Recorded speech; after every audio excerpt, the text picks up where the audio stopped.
최근에 시작한 드라마 중에 1,000원짜리 변호사라는 드라마가 있습니다. 그 중에 한 장면이 오늘 설교와 부합하는 것이 있어서 여러분에게 잠깐 소개를 드리려고 합니다. 소매치기 전과 사범이 화장실에서 술 취한 사람의 지갑을 훔쳤다고 해서 다시 경찰서에 잡혀 들어가서 구속이 되었습니다. 자기는 지갑을 훔치지 않았다고 아무리 호소해도 경찰이 말을 듣지를 않습니다. 초등학교 딸이 병에 걸려서 수술을 앞두고 있습니다. 딸을 생각해서 아내가 다시는 나쁜 짓을 하지 말라고 하자 한쪽 손을 자기가 돌로 내려서 찍었습니다. 다시는 하지 않겠다고 결심을 해서 한쪽 손이 다친 상태입니다. 내가 이렇게 해서 내 손을 다치겠다. 경찰한테 얘기를 하는데도 경찰을 믿지를 않습니다. 아내가 1,000원짜리 변호사를 찾아가서 사정을 얘기했습니다. 이 1,000원짜리 변호사는 가난한 사람들, 어려운 사람들을 돕기 위해서 1,000원 한 장만 받고 변호를 해주기 때문에 정의의 사도와 같은 사람입니다. 이 변호사가 이 소매치기범을 찾아가서 이야기를 들었습니다. 한참 이야기를 듣다 보니까 범인이 아니라는 것을 확신을 하고 이제 변호를 해주기로 했습니다. 그리고 자기가 실험을 했습니다. 주변 화장실을 다니면서 술 취한 사람 부축을 해주면서 지갑을 훔쳐봤습니다. 너무 어설프고 또 지갑을 훔쳐보지 않았기 때문에 술에 취했지만 들켰습니다. 그리고 경찰서에 잡혀갔습니다. 그런데 경찰서에 잡혀가서 내가 지갑을 훔치지 않았다고 고래고래 소리를 지르면서 난장판을 만들었습니다. 술 취한 사람도 지갑을 훔쳤다고 같이 화를 냅니다. 그런데 얼마 시간이 지나자 경찰서에서 신원이 확인이 됐습니다. 변호사입니다. 그러자 무죄라고 풀려났습니다. 여기에 소리는 일반 사람들이 생각하고 또 판단하는 것이 객관적이지 않다는 것을 알 수가 있습니다. 소매치기 전과 사범은 실제로는 술 취한 사람을 넘어지지 않도록 부축해줬습니다. 지갑을 훔친 것이 아닙니다. 그런데 술 취한 사람이 자기 지갑을 훔친 것으로 오해해서 신고한 겁니다. 경찰에 신고하자 경찰이 신원조회를 했고 전과 사범인 것이 신원에서 밝혀졌습니다. 바로 절도범으로 구속해버렸습니다. 변호사는 실제로 술 취한 사람의 지갑을 훔쳤습니다. 그런데 신원조회에서 변호사로 확인이 되자 실제로 훔쳤음에도 불구하고 풀어져 버렸습니다. 경찰은 두 사람에 대해서 왜 이런 잘못된 판단을 하게 되었겠습니까? 그것은 두 사람에 대해서 가지고 있었던 정보 때문에 그렇습니다. 그 정보가 잘못 판단하게 만든 것입니다. 이것을 사전 정보라고 말합니다.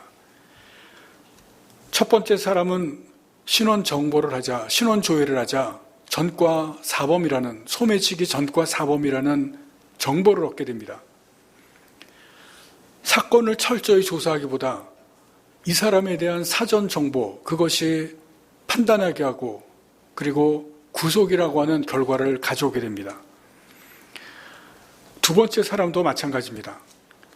변호사라고 하는 사전 정보가 이 사람은 변호사이기 때문에 도둑질을 할 리가 없다고 하는 잘못된 판단을 하게 되고 그리고 무죄라고 하는 결과를 만들어 오게 됩니다.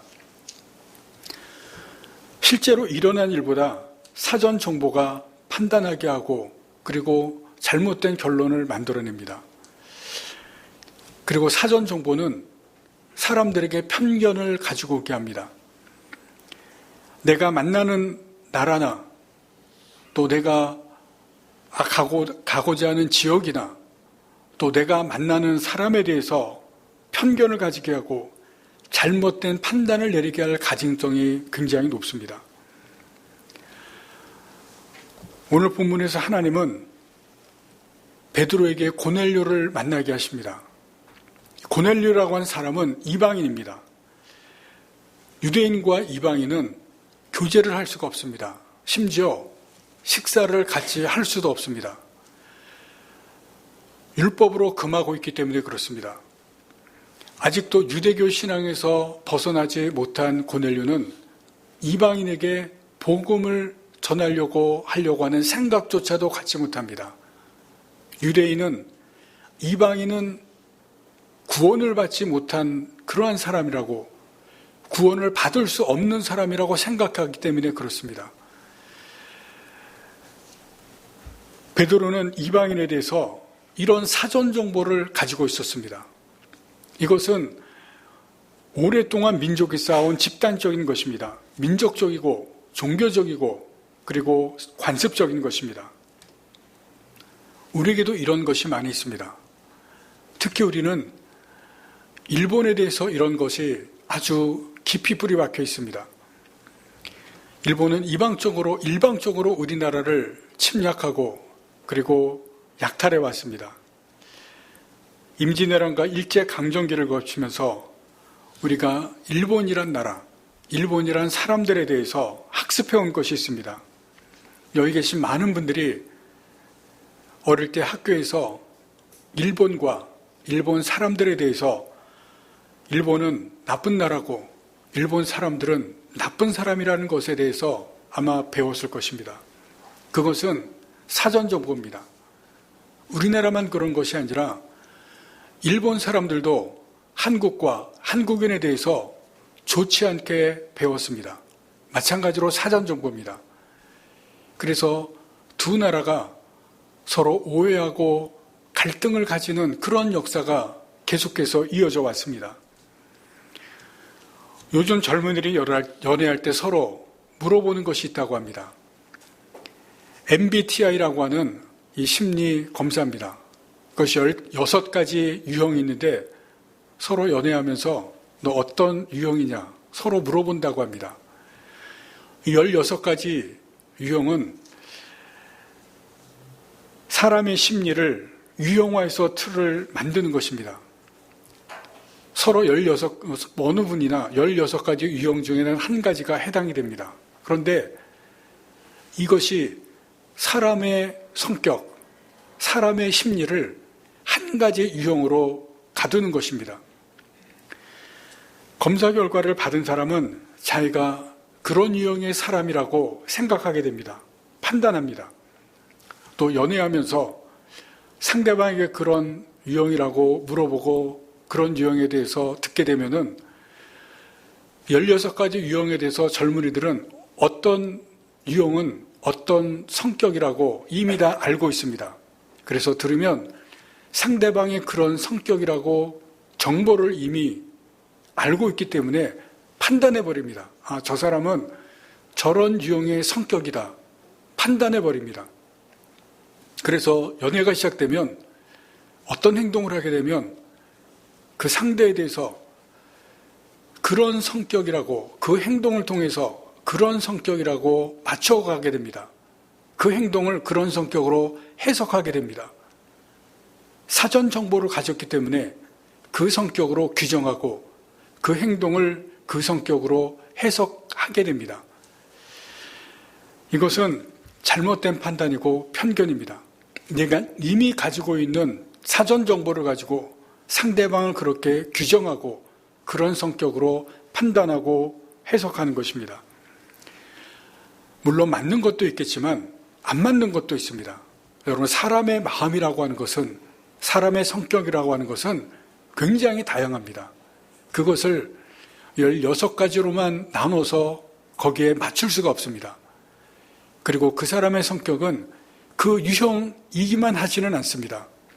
다양한 마음과 다양한 유형, 다양한 모습으로 사람의 성격은 변하기도 하고, 그리고 그 사람의 미래도 있습니다. 사람은 미래에 성격이 바뀌기도 합니다. 변화가 있습니다.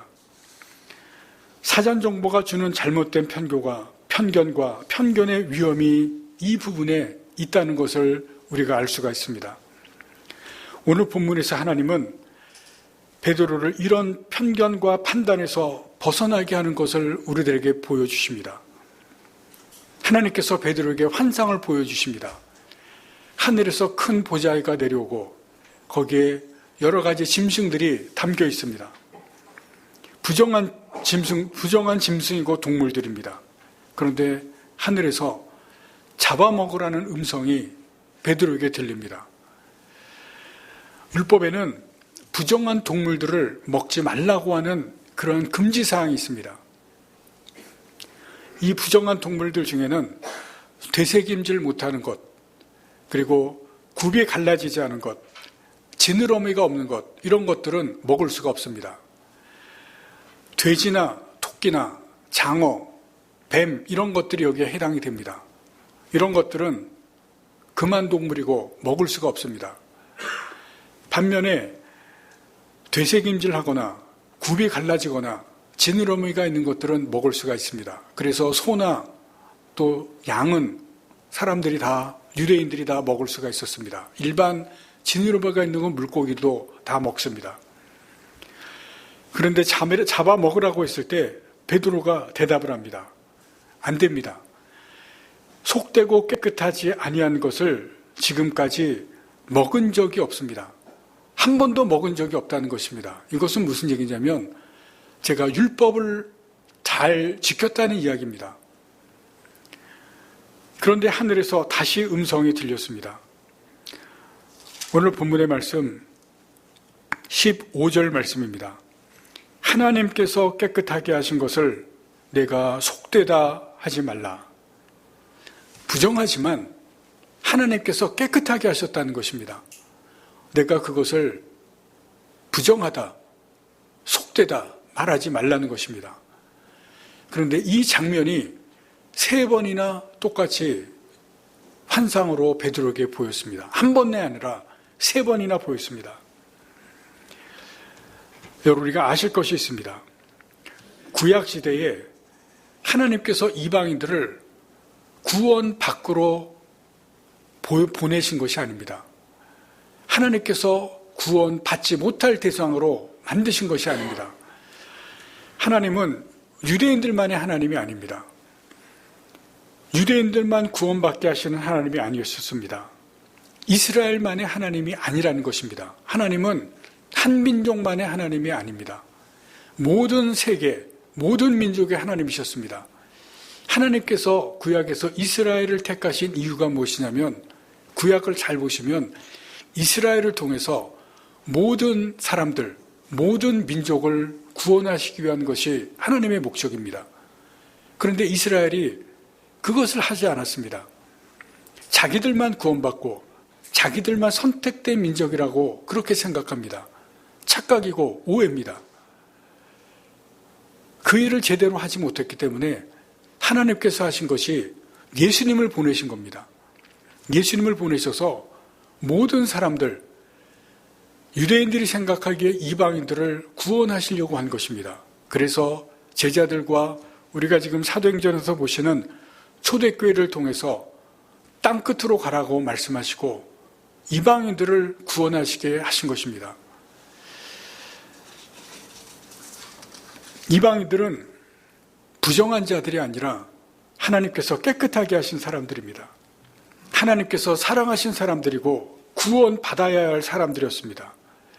그러기 위해서 하신 것이 하나님께서 이 유대인들의 편견을 깨뜨리신 것입니다. 유대인들의 편견을 넘어서게 하신 것입니다. 하나님께서 이 편견을 넘어서게 하시도록, 이 편견을 깨뜨리게 하시도록 한 것이 오늘 본문의 말씀입니다. 우리가 내 편견을 넘어서기 위해서, 우리의 이 판단을 넘어서기 위해서 해야 될 일이 무엇이냐면 하나님의 눈으로 보는 것입니다. 베드로가 고넬료에게 가게 되고 복음을 전하고 그 가정에 구원을 임하게 하신 것, 그것은 오늘 본문에 나오는 하나님께서 환상을 보게 하신 것입니다. 환상을 통해서 하나님께서 부정한 것을 깨끗하게 하셨음을 베드로가 깨닫게 됩니다. 여러분, 이것은 하나님의 마음입니다. 하나님의 시선입니다. 베드로가 지금 이 환상에서 오늘 이 15절의 말씀에 하나님께서 깨끗하게 하신 것을 내가 속되게 하지 말라, 이 말씀을 베드로가 생각했다 그랬습니다. 이 환상이 무엇을 의미하는지 베드로가 속으로 의아해하고 계속해서 생각합니다. 그리고 여기에서 고넬료를 만나면서 알게 됩니다. 이방인들을 하나님께서 구원하신 것, 이것을 깨닫게 됩니다. 자기가 가지고 있던 편견을 하나님께서 깨뜨리시는 겁니다. 그러므로 인해서 고넬료를 보는 시선이 달라집니다. 자기가 보았던 시선, 그것이 하나님의 시선으로 보게 되고 고넬료, 이 이방인들에 대한 모든 것이 무너져 내립니다. 하나님의 눈으로 보자 구원해야 될 자로 보였고 선을 넘게 되고 벽을 허물게 됩니다. 그 이전에는 구원받지 못할 자였고 유대인과 이방인 사이에 선이 그어졌고 담을 쌓였습니다. 그러나 이제는 하나님의 시선으로 보았을 때 그 선이 무너지고 담이 무너집니다. 예수님의 사랑으로 사랑하고 복음의 구원의 역사가 일어나는 것을 우리들에게 보여줍니다. 판단과 편견은 선을 긋고 그리고 담을 만들고 벽을 쌓습니다. 그러나 판단과 편견을 깨뜨리면 놀라운 일이 일어납니다. 판단과 편견을 깨뜨리고 넘어서면 보이지 않던 일이 일어나고 감동할 일들이 일어납니다. 여러분, 우리도 남을 판단하고 편견하는 것이 있습니다. 왜냐하면 우리에게는 사전 정보가 있기 때문에 그렇습니다. 내가 가지고 있는 그 사전 정보가 남을 판단하게 만들고 편견을 가지게 만듭니다. 그러나 그것이 깨어지고 무너지게 되면 우리가 하지 못했던 것들이 일어나고 보지 못했던 것들이 일어나고 감동할 일이 일어납니다. 왜냐하면 거기에는 내가 깨뜨릴 수 없었던 것들, 무너뜨릴 수 없었던 것들이 무너지기 때문에 그렇습니다. 거기에 비로소 편견을 넘어서는 사랑이 흐르게 되기 때문에 그렇습니다. 베드로가 그렇게 했습니다. 베드로가 이방인들, 도저히 넘을 수 없는 것들을 넘었었을 때 예수님의 사랑이 흘러갔고 그리고 고넬료의 가정이 예수님을 믿게 됩니다. 저는 초등학교 2학년 때부터 교회에서 찬양대를 했습니다. 교회가 컸기 때문에 유년부, 초등부, 그리고 소년부 각각 찬양대가 따로 있었습니다. 유년부, 초등부, 소년부 찬양대를 하고 중고등부 찬양대를 다 했습니다. 그런데 이제 대학 입학 시험을 실패를 하고 재수를 했습니다. 재수할 때는 친구들도 하나도 안 만나고 교회 일부 예배만, 7시 예배 일부 예배만 하고 이제 집으로 돌아왔습니다. 그런데 이제 재수가 끝날 때쯤에서 고민이 생겼습니다. 교회에 이제 대학생들만 구성된 찬양대가 있고 대학부가 있는데 시간이 겹쳤습니다. 둘 중에 하나만 해야 되는데 호산나 찬양대라고 하는 그 대학생들로만 구성된 찬양대를 가야 될지 아니면 대학부를 가야 될지 고민이 생겼습니다. 이 찬양대는 같이 어렸을 때부터 찬양대를 했던 친구들이 거기 다 있고 그리고 제가 아는 선배들도 거기 다 있습니다. 그런데 문제가 뭐냐면 그 찬양대는 제가 듣는 소문으로는 친구들이 다 얘기해 줍니다. 제가 듣는 소문으로는 술 먹고 담배하고 너무 놀기 좋아한다는 겁니다. 소위 하나님 앞에 찬양하는 찬양대인데 너무나 허랑방탕하다는 소문이 계속해서 들립니다. 대학부는 저희 작은 누나하고 저희 형이 다니는데 분위기가 전혀 다릅니다. 근데 제가 그때까지만 해도 이제 앞으로 목사가 되겠다는 생각이 그래도 조금은 있었는데 이런 찬양대를 제가 가야 되나 고민이 너무 많았습니다. 근데 친구들이 찬양대로 오라고 계속 이야기를 합니다. 어떻게 해야 될까 고민을 하다가 제가 기도하는데 하나님께서 저에게 아주 분명하게 응답을 주셨습니다. 그때 응답을 주셨는데 말씀으로 응답을 주신 것이 무엇이냐면 오늘 본문의 말씀입니다. 사도행전 10장 오늘 본문입니다. 정확한 오늘 본문의 말씀을 주셨습니다. 오늘 본문의 말씀을 주시면서 저에게 강력하게 주신 말씀이 15절 말씀입니다. 하나님께서 깨끗하게 하신 것을 내가 속되다 하지 말라. 이 말씀입니다. 근데 한 번만 주신 것이 아니라 기도하는 그날 이 말씀을 읽었는데 이 말씀을 주셨는데 11장에 가시면 또 나옵니다. 제가 지난주에 말씀을 드렸지만 2장에 걸쳐서 고넬료의 말씀이 나온다 그랬는데 11장에 가면 또 나옵니다. 한 번만 주신 것이 아니라 2번을 이 말씀을 주셨습니다. 그래서 제가 찬양대로 가기로 결정을 했습니다. 그런데 이 호산나 찬양대에 들어갔는데 놀라운 일이 벌어졌습니다. 남자 신입생 환영회를 하는데 중국집에서 환영회를 합니다. 신입생들이 들어갔는데 저도 이제 친구들은 1년 먼저 들어갔지만 저는 이제 신입생입니다. 신입생 환영회를 하는데 술이 나오고 남자들이 다 담배를 피고 돌아가면서 한 명씩 유행가를 다 부릅니다. 너무 혼란스러운 겁니다. 소문은 들었지만 이 정도일 줄은 몰랐는데 몇 명 빼놓지 않고 다 담배를 피고 술을 먹는 겁니다. 제가 너무 충격을 받고 혼란스러웠습니다. 그런데 더 놀라운 일이 있었습니다. 제가 거기서 5년 동안 이제 대학 그 생활 동안 하고 1년을 더 하고 1년을 더 있으면 다 나가야 됩니다. 5년 동안 찬양대를 하고 신학교를 갔습니다. 더 놀라운 거는 시간이 오랜 지난 후에 그 찬양대를 했던 선후배들 그 중에 적지 않은 숫자가 목사가 되고 선교사가 돼서 지금 하나님의 종이 돼서 활동을 하고 있습니다. 하나님의 종이 돼서 섬기고 있습니다. 그리고 그 중에 많은 사람들이 교회에서 신실한 일꾼들로 교회를 섬기고 있습니다.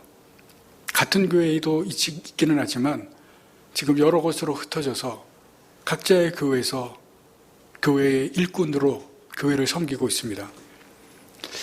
그때 하나님께서 이 15절 말씀에 왜 이 말씀을 하셨는지 나중에 시간이 흐른 뒤에 이해가 됐습니다.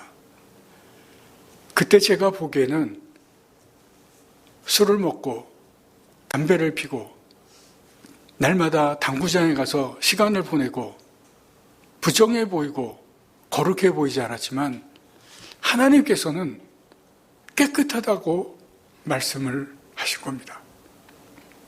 시간이 흘러서 그 사람들이 그때는 그랬지만 다 교회의 일꾼들이 되고 하나님의 종이 되고 선교지에 나가서 선교사가 되고 하나님께서 쓰시는 사람들이 됐다는 겁니다. 그런데 하나님께서 그때 이미 깨끗하게 하셨다는 겁니다. 내가 내 눈으로 볼 때는 사람의 눈으로 볼 때는 깨끗하지 않지만 하나님께서는 깨끗하게 하셨다는 겁니다. 여러분 우리가 사람을 볼 때 사람의 판단이 아니라 사람의 눈이 아니라 하나님의 눈으로 봐야 된다는 겁니다. 예수님께서 우리의 판단과 우리의 편견 그것으로 판단하지 말라고 말씀합니다. 왜냐하면 우리는 지금 현재만 판단하게 되기 때문에 그렇습니다. 지금의 판단은 미래를 볼 수가 없습니다. 미래의 예측과 미래의 변화를 포함하지 못합니다. 그래서 예수님께서 마태복음 7장 1절에서 비판하지 말라고 말씀합니다. 우리의 비판과 판단은 온전하지 못합니다. 바르지 못할 때가 많습니다. 편견일 가능성이 높습니다. 예수님은 특히 비판하지 말라고 말씀합니다. 비판은 하나님의 눈으로 하는 것이 아니라 사람의 눈으로 하는 것이기 때문에 그렇습니다. 여러분, 정치 세계는 판단이 난무하고 비판이 난무합니다. 거기에는 사랑이 없습니다. 그래서 건조하고 메마르고 우리가 보기에 그곳은 사람을 사랑하는 그것이 없기 때문에 같은 국민이지만 그 정치 세계가 우리가 일반 국민들이 그렇게 좋은 곳이 아니라고 생각합니다. 여러분, 교회는 정치 세계가 아닙니다. 교회는 사랑이 있는 곳입니다. 비판하는 곳이 아니고 판단하는 곳이 아닙니다. 사랑이 있는 곳이고 그 사랑으로 구원이 있는 곳입니다. 그래서 사도 바울은 로마서 15장 7절에서 이렇게 말씀합니다. 다 같이 한번 찾아보시겠습니다. 로마서 15장 7절 말씀입니다.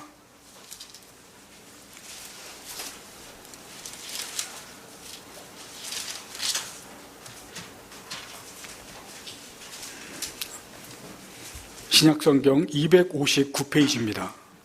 신약성경 259페이지 로마서 15장 7절입니다.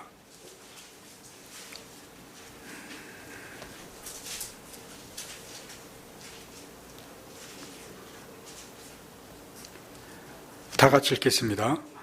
그러므로 그리스도께서 우리를 받아 하나님께 영광을 돌리심과 같이 너희도 서로 받으라. 마지막에 보시면 너희도 서로 받으라고 말씀합니다.